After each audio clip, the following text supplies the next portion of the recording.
Баршаңызға сәлем достар, каналыма қош келдіңіздер.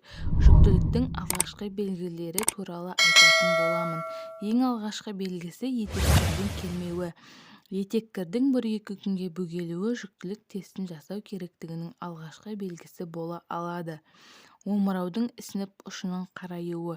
Егер денеңізге мұқият мән берсеңіз, жүктіліктің 4-6 апталарында омырауыңыздың ұшы қарая бастағанын байқауға болады.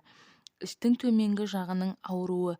Көбі етеккір келер алдында іштің төменгі жағының ауруы қалыпты жағдай деп ойлайды.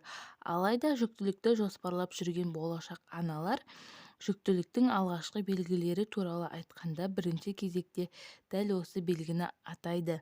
Көңіл күйдің жиі өзгеруі. Жүктілік кезінде әйелдің организмінде гормоналдық өзгерістер болып, көңіл күйге әсер етеді. Болашақ аналардың көбі аяғы ауыр кезінде сезімтал бола түсіп, тез жылап қалатынын байқайды. Жүректің айнуы. Жүктіліктің 4-6 апталарында кейбір әйелдердің үнемі жүрегі айнуы мүмкін.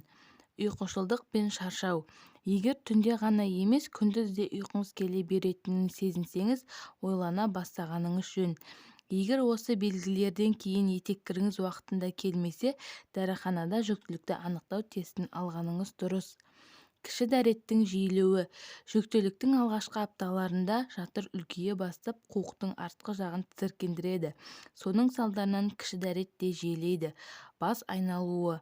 Жүктіліктің бастапқы кезінде болашақ аналардың қан қысымы жиі төмендейді. Соның салдарынан бас айналуы мүмкін. Әлсіздік. Кейде жүкті әйелдер қан қысымы төмендеп, басы айналуымен қатар әлсіздікті де сезінеді. Дене температурасының өзгеруі. Болашақ ананың денесінің температурасы әдеттегі 36-6 градустан жоғары болуы мүмкін. Бұдан қорқудың қажеті жоқ. Әдетте дене температурасының өзгеруі 14 аптада қалпына келеді.